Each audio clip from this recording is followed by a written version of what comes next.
And welcome back to the Forklift Certified Gambling Podcast. What is up, y'all? Week 18. Sorry, I'm with my co-host. It's been a season. I'm Cam the G. Sorry, I'm jumping ahead of myself, man. It has been a crazy ride so far. So, I mean, we 18 missed weeks. 2 episodes. Back to back. We gave y'all a preseason episode. So, really, 19 weeks in. Just crazy, man. Shout out to anybody who's been riding with us, telling along. Man. Had a decent week last week. Had some, unexpected things. Prayers up for DeMar Hamlin. This was an interesting Had a good game. week. It was a good week. It was a good week overall. It was a good week. Hope everyone had a good holiday. Happy New Year's, everyone, by the way. Happy New Year's to everybody, man. You know what? In the comment section below, write your New Year resolution for gambling this year. Oh, yeah. Is it more parlays? Let me know what you're parlays? trying to hit. What are you trying to hit in 2023? It's the year of magic. Right. Let me know. You trying to get a money line round robin going? What are we talking about? Shoot, it's the year of Jordan. Come on now. Oh, yeah. Got to start the year off Maybe with even a get bang. a basketball parlay in there. Shoot, maybe that's what I'm shooting for. Who knows? First time we've been getting in the lab in the year of 2023. Let's get right to it. Sexy 7 coming at you. First lock. Look, I've been going back and forth all week on this one. And I finally beat him into submission. Green Bay by 4.5. I think that beating Detroit. Aaron Rodgers' last hurrah, going to playoffs. You know what I mean? They got to win in order to get to playoffs. So yeah, I mean the NFL scriptwriter has been working on this one for probably the last 8 weeks or so. Since they've been 0-7, and it went downhill south. Yeah. They're like, oh, this is not Aaron Rodgers that we know. Like, what can he ever do? How can he ever salvage this season? And next thing you know, look at him. Next thing, scrapes by, right gets in the playoffs. Who knows? Maybe gets another NFC championship. So the way it works on Sunday is if Seattle wins the game, I think Detroit's already eliminated, and I think Green Bay has to win there. and Seattle win to eliminate Detroit and put Green Bay in. Yep. But if Detroit wins and Seattle loses, Detroit's in. I like the spunk. I like the spunk of Detroit, though. I like the idea of I just don't think this is the year. I think the NFL scriptwriters having to get in the lab just like us, and they had to come up with this one. I mean, Aaron Rodgers is almost a guarantee he gets into the playoffs every year. So Green Bay by 4.5. Go ahead and lock it up. If the number drops, get it at the best number you can. But I think this will probably go down to 3.5, 4. There's a lot of public money coming in on Detroit. True. Moving to our next lock. Some guys who got to play for something. They don't got to play for too much, but they're still looking. They can't control their own future all the way, but if Dallas gets a win and Philly the loses. Eagles lose, Dallas can still win the division, which is crazy that the Eagles have had it locked up this far in the season. Until the past 2 weeks. So, I mean, I think Dallas got something to play for Well, this it week. is crazy just to see how cool the NFL is all it takes is 2 fumbling the balls, 2 dropping the balls, 2 games. Next thing you know, oh, crap. It's week 18, and we have how many teams are still eligible for the playoffs? Patriots. At least 16. Dolphins, Titans, Jags. These are all wild cards. These are all fighting for the last guys.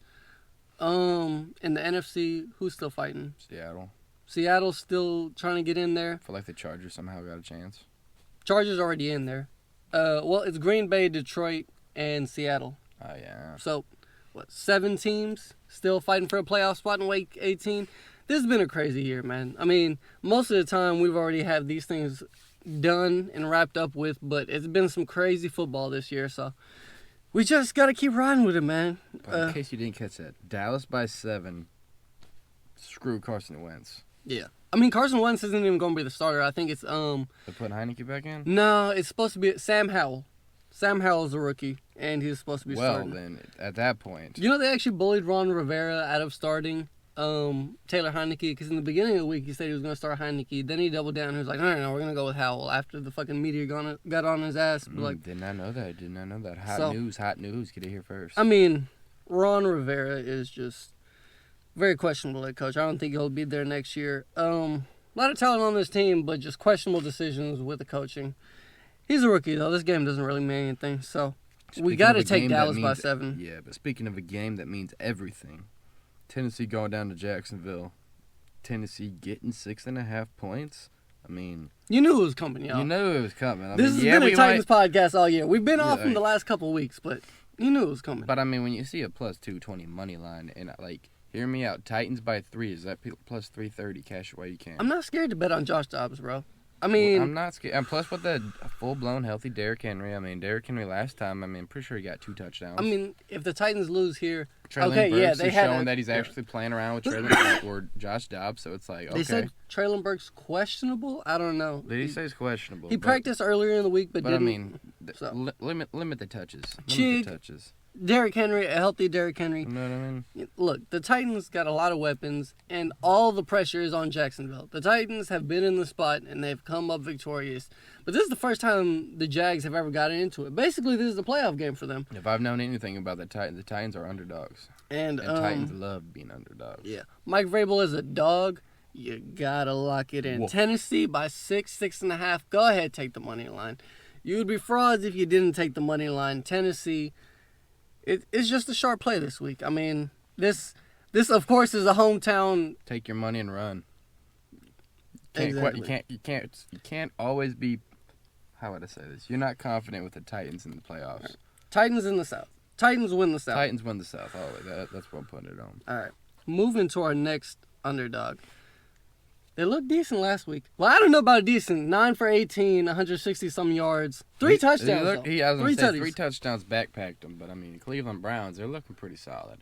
I think if they can stretch out some of the kinks, no, there's a joke to be made there.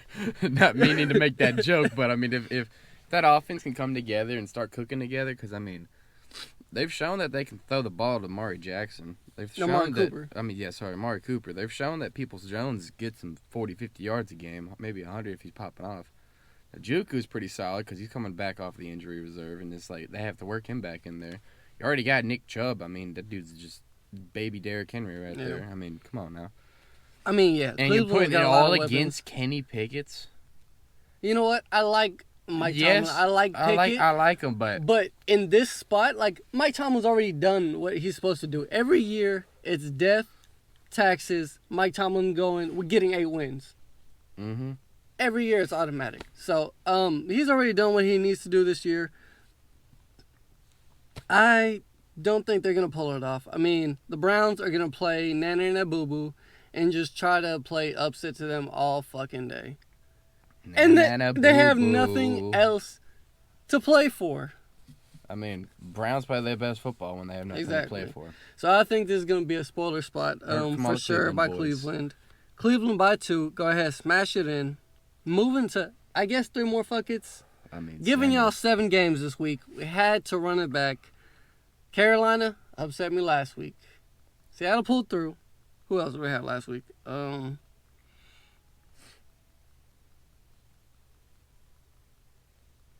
Damn, I still can't believe, the Dolphins' money line. They did cover, I was going to say the Dolphins pushed.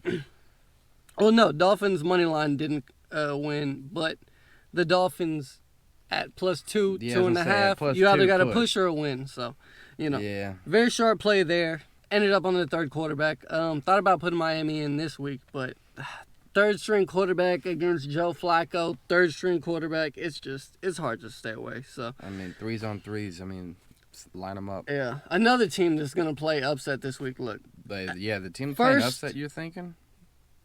Fuck it. Oh, yeah. My first fuck it of the week. I mean, first, Stafford. Who would ever think Stafford's coming back, right? Oh, yeah, boy, he is. He is. And he's coming back with a vengeance. Yeah. As he said, I promise to the city of Detroit we will always get into the playoffs. Yeah. It's just so much pressure on Geno. I know they're in Seattle, but Geno don't know pressure like Matthew Stafford. Yeah. The Rams. The people of Detroit. Bobby Wagner's going to ball out. He definitely knows them very well. So. A couple Cam Akers tutties.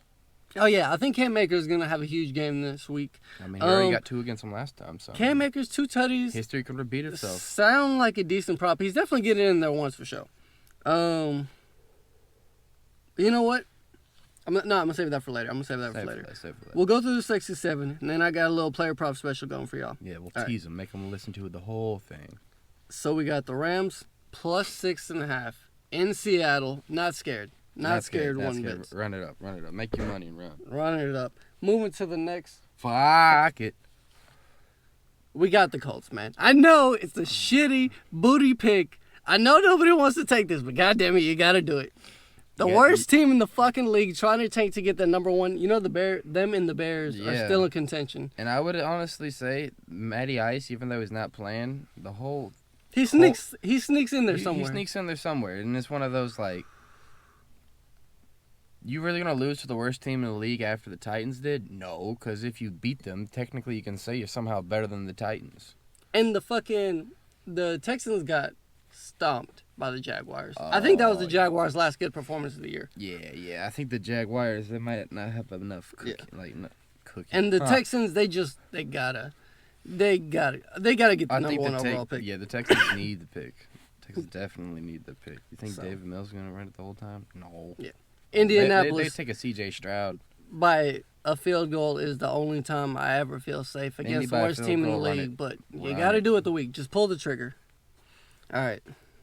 And the last fuck it of the week. I mean, this is really just saying Patty Mahomes can't cover. Like, Las Vegas at home plus 8.5. Jeez. That's a fuck it if I've ever seen one. Las Vegas been playing out of their minds. I mean, they put 34 points up on San Fran, which is supposed to be one of the best defenses in the league. Yeah, Jared Stidham came out of fucking nowhere and just decided to ball out that day. So he was playing pissed off, and I think Josh Dobbs is gonna have that same mentality going into Jacksonville, putting it out there. Man, yeah, it's the Raiders. I mean, the Chiefs really don't need this game. They'll lock up the number one seed no matter what. And the Raiders really don't have anything else to play for, so why not play spoiler to a 9.5 point spread? I mean, Kansas City really hasn't been covering these big spreads like that, so. No, Kansas City let Denver close the spread, and that's kind of sad. Yeah. So, let's see what's the prop looking like. I know we got Green Bay, but I had to get something cooked up for y'all. 3-legger money line, not money line, 3-legger round robin. Derrick Henry, 2 tutties. Saturday, Cam Akers, 2 tutties. Sunday afternoon, Jamal Williams, 2 tutties. To end the night, what's the parlay odds on that one? I always take the money line round. I always take the round robin, but. Is that plus 1,800? Yeah, 182 to 1. Yeah. I think we got some cooking there. I mean, I think Cam Akers going against one of the worst run defenses in the league. Jamal Williams, he just gets in the end zone, man. Finds a way in there. Becoming he's one of my favorite players in the league. So, and Derrick Henry, he's the king. He's the king. Just King's back. Give him his throne. 182 to 1. If this cashes, we're all buying somebody. We're all having a good new year. Really getting the rent paid, but rent paid for the rest of the year. When it hits, it hits. And when it hits, you ship. Yes, sir. Well, y'all, this has been the Forklift Certified Gambling Podcast.